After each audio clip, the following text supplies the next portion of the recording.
un immense plaisir pour moi-même et ma petite jardinière Nicole de vous recevoir ici autour de nos plantes tropicales qu'elle entretient avec le plus grand soin pour que nous puissions partager ensemble notre passion commune pour les plantes, le jardin, le jardinage, la botanique et la nature. Bonjour à tous, vous êtes sur News Jardin TV, la chaîne que nous avons créée il y a une petite dizaine d'années pour vous permettre, grâce à nos vidéos, de progresser de jour en jour dans vos connaissances botaniques et jardinières. Et aujourd'hui, nous avons l'honneur de vous recevoir pour le numéro 504, et oui, de notre émission journalière Le Quotidien du Jardin. C'est une émission qui est faite pour vous, avec vous, grâce à vous, par vous. Et oui, puisqu'elle consiste à ce que, dans chaque numéro, je réponde à l'une de vos très nombreuses questions. Et bien entendu, continuez à nous en poser. Tous les sujets concernant les plantes, le jardin et le jardinage nous intéressent, vous intéressent. C'est bien évidemment avec Nicole, qui est, entre parenthèses, notre opératrice principale, puisqu'actuellement, elle se trouve derrière la caméra pour enregistrer toutes les images vidéo de l'émission, que nous sélectionnons avec le plus grand soin vos questions. Et pour aujourd'hui, nous avons retenu celle d'Esprit d'Or 9422, qui nous dit « J'aimerais planter un arbre à lac dans mon jardin situé près de Montpellier. Qu'en pensez-vous? Merci par avance pour vos bons conseils. » La plante que les jardiniers français appellent couramment l'arbre à lac, bien que ce ne soit pas un arbre utilisé pour produire de la laque, est un palmier. Il est commercialisé sous le nom de Busia capitata et on va le désigner aussi sous divers noms vernaculaires, cocos du Chili, palmier à confiture, palmier à gelée, palmier à vin, palmier à vinaigre, palmier abricot ou palmier bleu.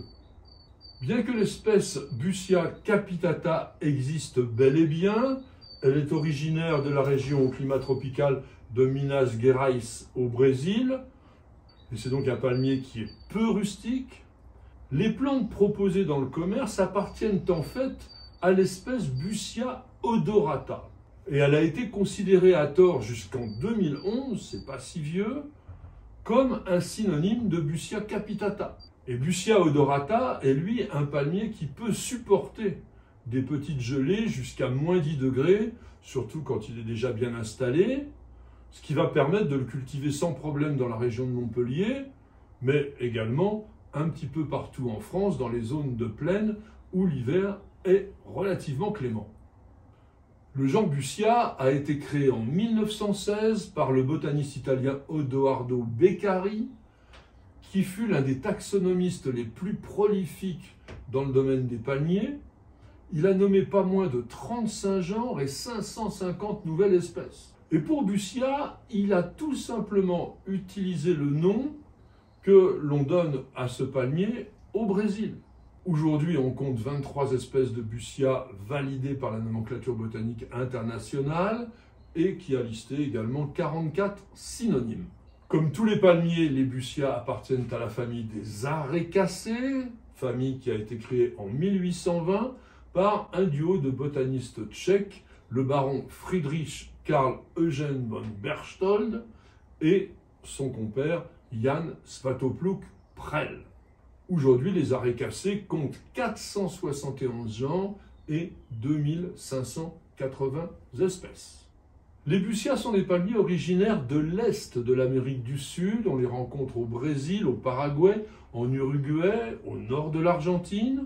Et ils se caractérisent par leurs feuilles pennées, donc plumeuses, arquées, et un stipe unique. Il n'y a qu'un tronc. L'arbre à lac, qu'il faut donc désormais appeler Busia odorata, a d'abord été décrit en 1891 dans le genre cocos par le botaniste brésilien João Barbosa Rodrigues. Et puis Beccari, donc, qui a créé le genre, l'a nommé Busia capitata variété elegantissima en 1916. Et il a enfin obtenu sa dénomination valide seulement en 2011, suite aux travaux du botaniste américain Larry Ronald Noblick, qui a mis en avant une répartition géographique différente pour les deux espèces. Busia odorata est originaire de l'extrême sud du Brésil et de l'Uruguay. Dans la nature, il va mesurer jusqu'à une dizaine de mètres de haut. Dans nos régions, il dépasse rarement 5 mètres. Quant au nom d'espèce Odorata, il évoque la qualité très aromatique du fruit, qui était considéré à la fin du XIXe siècle parmi les meilleurs fruits de palmier consommés au Brésil. On reconnaît Busia odorata à ses feuilles pennées, caractéristiques du genre, mais surtout arquées vers l'intérieur. Elles sont portées par un stipe épais qui atteint 60 cm de diamètre, qui est trapu et qui va se rétrécir vers le sommet. Je vous rappelle que l'on donne le nom de stipe au tronc du palmier parce qu'il n'est pas constitué, comme les arbres classiques, de couches circulaires. C'est simplement l'empreinte des feuilles anciennes qui, petit à petit, permet à l'arbre de s'élever. Et chez Busia odorata, le stipe reste très longtemps enveloppé dans les bases foliaires des feuilles qui sont fanées, puis elles vont tomber et vont marquer le stipe avec des cicatrices annelées de couleur gris argenté ou même gris ciment. Comme chez tous les palmiers, les feuilles sont persistantes, et chez Busia odorata, elles peuvent être vert foncé ou glauques, c'est-à-dire légèrement bleutées. Elles sont réunies par 10 à 30 environ en un bouquet spiralé autour de la cime. Ce n'est pas une véritable couronne. Et puis elles sont portées par des pétioles rigides, munies de longues épines acérées qui peuvent mesurer jusqu'à 5 cm de long, et ceci sur les bords du pétiole. Quant à la feuille qui peut atteindre 2 mètres de long, elle se compose de 35 à 60 paires de folioles qui forment des V, et chaque foliole, qu'on appelle aussi une pinule, peut atteindre 60 cm de long. Chez les Busia odorata âgés, d'au moins 15 ans la plupart du temps, on peut voir apparaître une inflorescence qui est protégée par une spathe ligneuse qui peut mesurer de 60 cm jusqu'à 1,80 m de long. Elle est renflée à la base et pointue à l'extrémité. Quant à l'inflorescence, elle est très ramifiée et elle porte des fleurs unisexuées. On a donc affaire à un palmier monoïque. Ces fleurs ayant une couleur variable, elles peuvent être jaunes, verdâtres, rouge-orangé, voire violettes ou bicolores.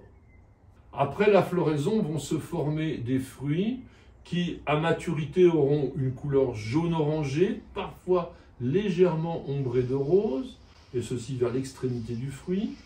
Ils ont la taille d'une grosse cerise, et la chair est semblable à celle d'une nèfle, légèrement plus fibreuse, avec une saveur à la fois acidulée et sucré, on peut dire aigre-doux.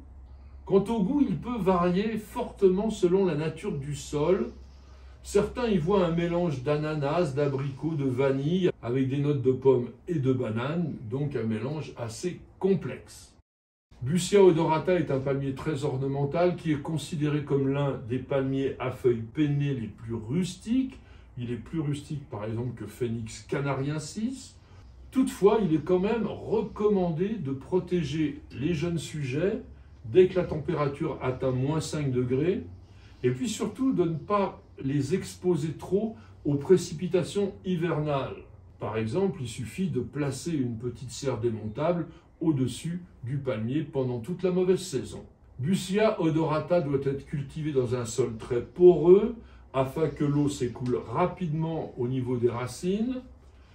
Mais en revanche, en été, il faut bien l'arroser, parce qu'il a quand même besoin d'une quantité d'eau importante, mais jamais stagnante. La croissance de l'arbre à lac est très lente, surtout dans les 10 premières années.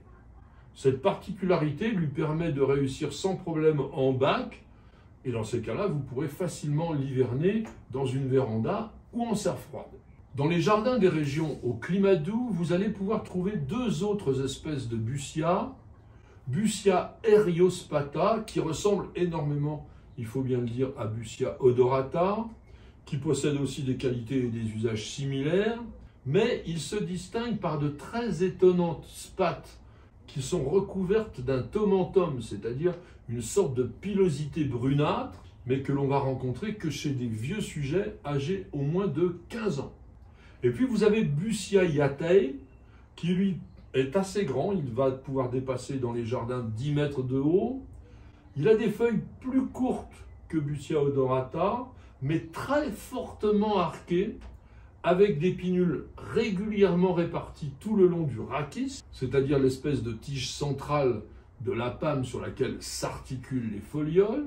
Et ceci donne vraiment à Busiaceae un aspect compact et très original. Depuis le début de l'émission, nous évoquons l'arbre à laque avec Busia odorata, qui en réalité ne produit pas du tout la laque, d'autant plus qu'il est brésilien et que la laque est fabriquée en Asie. Et c'est une autre plante qui donne cette laque, plante que l'on appelle Toxicodendron vernicifluum, qui a été nommée en 1940 par le botaniste américain Fred Alexander Barclay. Et cet arbre à laque véritable est une espèce asiatique qui appartient à la famille des Anacardiacées, famille de la noix de cajou, l'Anacardium. Et c'est la sève résineuse toxique qui donne la laque de Chine. Et attention, on appelle aussi parfois Toxicodendron vernicifluum le vernis du Japon, un nom vernaculaire qui est également donné à un arbre que l'on cultive parfois dans nos jardins, qu'on appelle l'élante, Ailanthus altissima. La résine de Toxicodendron vernicifluum contient une forte concentration d'urushiol, c'est-à-dire une phytotoxine extrêmement allergisante. Au contact de la peau, va provoquer des boursouflures, des éruptions cutanées prurigineuses, c'est-à-dire qui vont vous démanger énormément. Et bien que cet arbre soit très rustique, eh bien, pour ces raisons, il n'est absolument pas cultivé dans nos jardins. Je vous propose maintenant que nous terminions notre émission avec une évocation poétique de l'arbre à laque, du Busia, que je me suis fait un grand plaisir d'écrire tout spécialement pour vous. Paré d'un généreux panache de palmes plumeuses, l'arbre à laque porte ce nom sans la moindre raison. Beau palmier brésilien des régions montagneuses, on aime le Busia pour sa belle frondaison. Croissant très lentement, il faut de la patience pour admirer ses fleurs en grandes gerbes d'or. Les fruits aigres-doux se dégustent en toute confiance. Busia dans le jardin est un arbre qu'on adore. Merci à tous et à chacun de nous avoir suivis. J'espère que vous avez apprécié la découverte de ce palmier qu'on peut cultiver dans toutes les régions littorales sans grand problème.